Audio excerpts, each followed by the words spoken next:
చాలా important topic ఈ వీడియోలో మనం అయితే మాట్లాడుకోబోతున్నాం. ఎందుకంటున్నానంటే పదే పదే జూనియర్ ఎన్టీఆర్ గారితో ఎక్స్ప్లెనేషన్ అయితే ఇప్పించుకోవాల్సి అయితే వస్తుంది ఈ మ్యాటర్ లా. జూనియర్ ఎన్టీఆర్ గారి పేరు మీద చాలా సంస్థలు చాలా ఉన్నాయి సేవా కార్యక్రమాలు చేసేవి. ఎవరు కూడా ఇంత న్యూసెన్స్ గానీ ఎవరు కూడా ఇంత ఏమంటారు జూనియర్ ఎన్టీఆర్ గారి దగ్గర నుంచి ఎక్స్ప్లెనేషన్ తెప్పించేంత న్యూసెన్స్ అయితే క్రియేట్ అయితే చేయలేదు. చేసే పని మంచిది అయినప్పటికీ కూడా అనవసరంగా జూనియర్ ఎన్టీఆర్ గారి పేరుని అయితే లాగుతున్నారు. అది ఇంటెన్షన్ లో జరుగుతుందో అన్ఇంటెన్షన్ లో జరుగుతుందో తెలియదు కానీ జరగడం అయితే జరుగుతుంది. అది ఒకే ఒక రా ఎన్టీఆర్ అనే సంస్థ ద్వారా. ఎందుకంటున్నా అంటే ఈ రోజు జూనియర్ ఎన్టీఆర్ గారి టీం నుంచి మళ్ళీ ఎక్స్ప్లెనేషన్ అయితే ఇచ్చారు. ఈ జూలై 18న ఏదైతే జూనియర్ ఎన్టీఆర్ గారు రాజకీయం ఎంట్రీ ఇస్తా అంటున్నాడు ఆ న్యూస్ ప్రచారం అయితే ఎలాగైతే వచ్చిందో, అలాగే ఏదైతే సేవా కార్యక్రమాలు దాదాపు 100 కోట్లు ఖర్చు పెట్టి ఊరు వాడ చేస్తాడని చెప్పి ఏదైతే న్యూస్ బయటకు వచ్చిందో, చాలా మంది కూడా జూనియర్ ఎన్టీఆర్ గారు పొలిటికల్ ఎంట్రీకి ఇది ఒక ఫస్ట్ స్టెప్ లాగా ప్రచారం చేశారు బాగా బయట. అది నేను రా ఎన్టీఆర్ వాళ్ళే చేశారని చెప్పి నేను అనట్లేదు, బట్ సోషల్ మీడియాలో ఆ విధంగా సర్క్యులేట్ అయితే అయ్యింది. అండ్ డిజిటల్ మీడియా ఛానల్స్ కూడా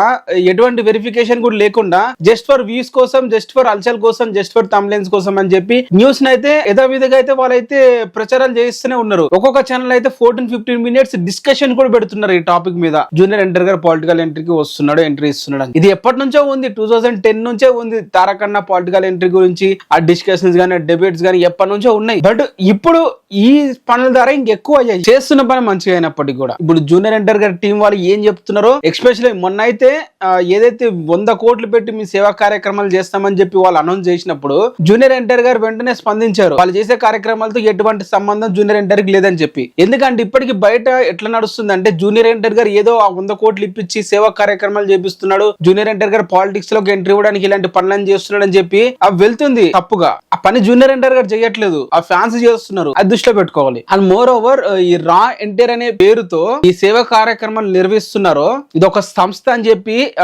జూనియర్ ఎన్టీఆర్ గారి టీం అయితే ప్రత్యేకంగా ఇప్పుడు ఒక లెటర్ అయితే రిలీజ్ చేస్తారు. ఆ లెటర్ ఏం చెప్తున్నారో ఒకసారి మీకు డీటెయిల్ గా చెప్తాను వినండి. ఏదైతే ఈ రా ఎన్టీఆర్ టీము జూనియర్ ఎన్టీఆర్ గారితో సంబంధం ఉన్నట్లు భావన బయటకి తెలియజేస్తున్నారని చెప్పి మా దృష్టికి అయితే వచ్చింది. ఈ విధంగా స్పష్టంగా జూనియర్ ఎన్టీఆర్ ఫ్యాన్స్ కి అలాగే ప్రజలకి తెలియజేయాల్సింది ఏంటంటే జూనియర్ ఎన్టీఆర్ గానీ వాళ్ళు చేసే కార్యక్రమాలతో గానీ జూనియర్ ఎన్టీఆర్ కి ఎటువంటి సంబంధం లేదు అని చెప్పైతే ఆ లెటర్లు అయితే రాయడం అయితే జరిగింది. జూనియర్ ఎన్టీఆర్ దగ్గర నుంచి ఎటువంటి అనుమతి కూడా లేదు. ఎందుకంటే జూనియర్ ఎన్టీఆర్ గారి పేరు, జూనియర్ ఎన్టీఆర్ గారి ఫోటో వాడుతూ జూనియర్ ఎన్టీఆర్ గారి దగ్గర నుంచి ఎటువంటి అనుమతి అయితే లేదు. అటువంటి పనులు చేయకండి అని చెప్పి జూనియర్ ఎన్టీఆర్ గారు అయితే చెప్తున్నారు. జూనియర్ ఎన్టీఆర్ గారికి సంబంధించిన ఏదైనా అధికారంగా వచ్చే ఏదైనా ప్రకటన జూనియర్ ఎన్టీఆర్ గారి ఫ్యాన్స్ లేకుంటే జూనియర్ ఎన్టీఆర్ గారి టీము స్వయంగా ప్రజలకు చెప్తారు తప్ప ఇలాంటి సంస్థల నుంచి ఎటువంటి న్యూస్ అయితే బయటకు మేము చెప్పమని చెప్పి మరొక అయితే వివరంగా చెప్పారు. సో తదుపరి రెండోసారి ఈ విషయం మీద మళ్ళీ టాపిక్ అయితే వచ్చింది కాబట్టి ఇక్కడతో దీన్ని ముగిస్తే మంచిదని చెప్పి అయితే టీమ్ అయితే ఆశిస్తుంది. ఇంకో పాయింట్ కూడా చెప్పారు, ఎవరైతే ఈ న్యూస్ ఛానల్స్ ఈ డిజిటల్ మీడియా అయితే ఉన్నారో మేము అఫీషియల్ గా చెప్తే తప్ప మీరు ఎటువంటి ప్రచారాలు చేయకండి, అవాస్తవాలు చెప్పకండి అని చెప్పి క్లియర్ గా చెప్తున్నారు. అయినా కూడా మన మీడియా తెలిసిందే ఎటువంటి ఆధారాలు లేకుండా ప్రూఫ్స్ కూడా లేకుండా ఇష్టం వచ్చినట్లు ప్రచారాలు అయితే చేస్తూ ఉంటారు. ఒకప్పుడు మీడియా అంటే ఎలా ఉండేది, టీవీ9 కానీ ఎన్టీవీ కానీ ఏదైనా న్యూస్ బయటకు వచ్చిందంటే వెంటనే వాళ్ళు కాల్ చేసేటోళ్ళు. ఎవరైతే జూనియర్ ఎన్టీఆర్ గారి టీం ఉంటే వాళ్ళకి ఇట్లా న్యూస్ బయటకు వచ్చింది దీంట్లో ఎంతవరకు నిజం ఉందని చెప్పి అడిగేవారు. ఇప్పట్లో ఎంత మంది చేస్తున్నారు చెప్పండి మీడియా వాళ్ళు. ఏ ఒక్క ఫోన్ కాల్ చేయడానికి వాళ్ళకి ఇది ఉండదు చెప్పండి, కనెక్షన్ ఉండదా? ఈజీగా ఉంటది కదా, వెరిఫై చేసుకోవడానికి ఏంటి వాళ్ళు తప్పు నాకు అర్థం కాదు. మీడియా సంస్థలు అంత నడుపుతున్నప్పుడు అలా ఉన్నా లేకపోయినా సంబంధం లేదు, టాపిక్ మీద ఒక వీడియో పడాలి ఆ రోజు, అంతే,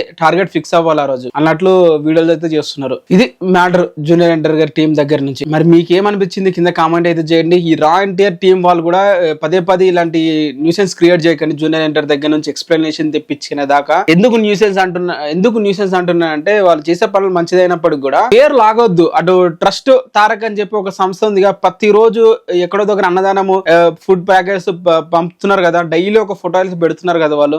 వాళ్ళ దారి ఏదైనా డిస్టర్బెన్స్ ఉందా?